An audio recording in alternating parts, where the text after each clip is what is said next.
lesson is about communication and collaboration, which are therapeutic techniques used by clinicians. The objectives for this lesson are to learn effective ways to communicate and collaborate, and to examine exemplars of effective communication and collaboration.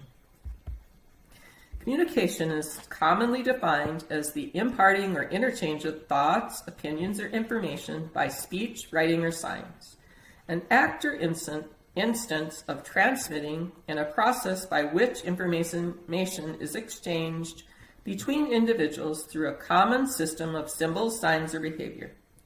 Communication can be perceived as a two-way process in which there is an exchange and progression of thoughts, feelings, or ideas towards a mutually accepted goal or direction. Major parts in human communication are body language, voice, and words. According to the research on the communication process, 55% of impact on communication is by body language, posture, gestures, and eye contact, while 38% is by tone of voice, and 7% is by the content of the words used. While collaboration is the process of two or more people or organizations working together to realize or achieve something. Collaboration requires leadership. Teams that work collaboratively can obtain greater resources, recognition, and reward when facing competition for finite resources. So methods of collaboration encourage introspection of behavior and communication among the team to increase the success of the team as they are engaging in problem solving. Here's our first checkpoint. True or false? Teams that work collaboratively can obtain greater resources, recognition, and reward when facing competition for finite resources. The answer to this is true. Teams that work collaboratively are more successful. Here are some evidence-based communication tips to use with participants. Provide supportive communication. Identify and adhere to preferences of the person for information exchange and decision-making. Provide opportunity for support persons like the caregiver and inform them in advance. Show regard and concern through the use of verbal and nonverbal behavior appropriate to the person's age, cultural background, and preferences. Use active, empathetic listening, facilitating responses by the participant, and allow the person to express their concerns, fears, anxieties, or anger in a manner that aligns with the communication preference. So in other words, let them talk and cry if needed. Here's another checkpoint. To achieve effective communication with participants, clinicians should redirect the conversation if a participant is expressing concerns or anger, or only communicate with the caregiver, or use active empathetic listening skills to facilitate responses by the participant. The correct answer is use empathetic listening skills to facilitate responses by the participant. So here are some more examples. When you're discussing embarrassing or disturbing topics, do that in a manner that aligns with the preferences of the person. Always offer access to social worker counseling support services if needed. Communicate in understandable language. For example, use the word low energy in place of fatigue. To explain anything, use of difficult terms and medical jargon should be avoided whenever possible. Always assess the current understanding before providing additional information. Use strategies to aid recall and understanding. Provide opportunities to ask questions and seek understanding, and when appropriate, make use of simple diagrams and pictures. And repeat and summarize the important information, and if needed, provide it in writing. Clinician-participant communication is a fundamental aspect of my choice that significantly affects the therapeutic relationship and the well-being of the person and their caregiver and family, their decision-making and adherence, and the capacity to plan for problems with their disease and course of treatment. Despite the importance, clinician-participant communication has been underemphasized and is not always adequate. Here's another checkpoint, true or false. Communication is often underemphasized and inadequate. This is true. Here are some evidence-based collaboration tips to use with participants. Active involvement of clinicians and participants and their caregiver needs to occur to carry out the person-centered plan of care.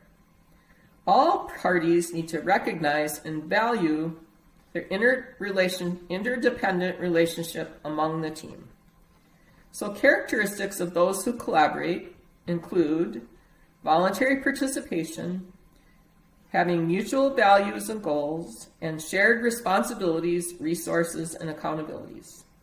These characteristics can be applied to the interdisciplinary collaboration between the nurses, social workers, and occupational therapists.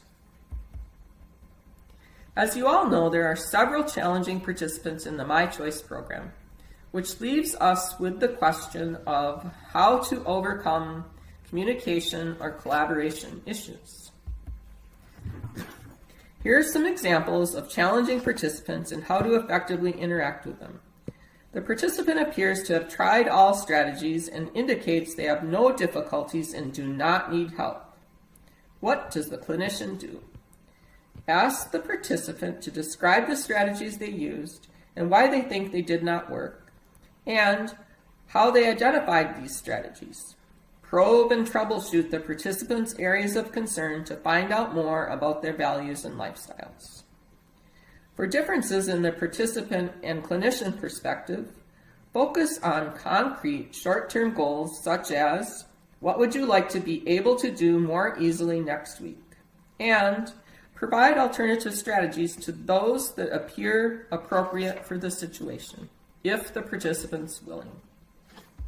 Here are some more examples. When there's conflict between the clinician and the participant, like over something like smoking or addiction, evaluate the actual safety issue. How serious are they? And then focus on the perceived needs and priorities of the participant. Also, how can a clinician build rapport with a participant that appears inaccessible? You find out what the participant really wants from the intervention, and you validate their chosen strategies. Try to provide concrete strategies to give the participant something to hold on to with the identified problem area. Here's a case study of a real-life My Choice participant who received this evidence-based model of care during our pilot project. This participant had been in the My Choice program over 8 years. She's an 82-year-old female who lived alone in a home. She had a history of CHF, coronary artery disease, COPD, hypertension, arthritis, stage 4 kidney failure, hyperparathyroidism, and diabetes. On assessment, she'd been placed in a nursing home and had had a major health decline and was in bed because she'd lost much of her strength. However, she did have a wheelchair. Her goals were to improve her ability to bathe, transfer, ambulate, and elevate her mood. Here's her person-centered service plan. She wanted to improve her strength and balance. She wanted assistive devices for fall prevention and medication management. To you, these may seem like needs that should have been addressed in the My Choice program, but notably, they had not been. Here's a list of the assistive devices that were obtained: a handy bar car, raised toilet seat, and transfer bench. These were obtained and they did increase her function and reduced her fall risk. They also helped her with energy conservation. It's true, these could have all been done previously while in My Choice, but they had not been. To improve her ADL test, the OT worked with her on her energy conservation and use of the devices for support. Often we found, while doing our pilot project, that participants had devices, but no one had shown them how to actually use it within their home setting. So when the devices were provided, she was able to transfer onto and off of the toilet safer, safely enter and exit the shower, and shower independently when before she could not do this independently. Here are the anecdotal notes regarding communication and collaboration for this case. The following comment was provided by the participant. You've always been good for me and have helped. Sometimes when people come in and help, they don't do anything. The clinicians who had been employed in my choice all these years stated, using the new model of care techniques with each participant, we listened carefully to what she desired and felt capable of doing, and then we worked together, collaborating, all four of us, to design a plan that she felt was doable, and we achieved her goals. It was very satisfying. In summary, this new model of care that's person-centered and self-directed way of caring for my choice participants was highly effective. Care is effective if it's focused on the desire of the participant and if the participant works to achieve the goals. This is an example of how even though the individual had been cared for in my choice previously, the new model of care approach truly made a difference. In summary, communication and collaboration are at the heart of this new model of care, and they can be somewhat challenging with my choice participants.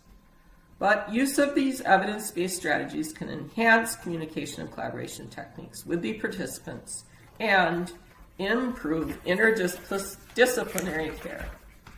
Thank you.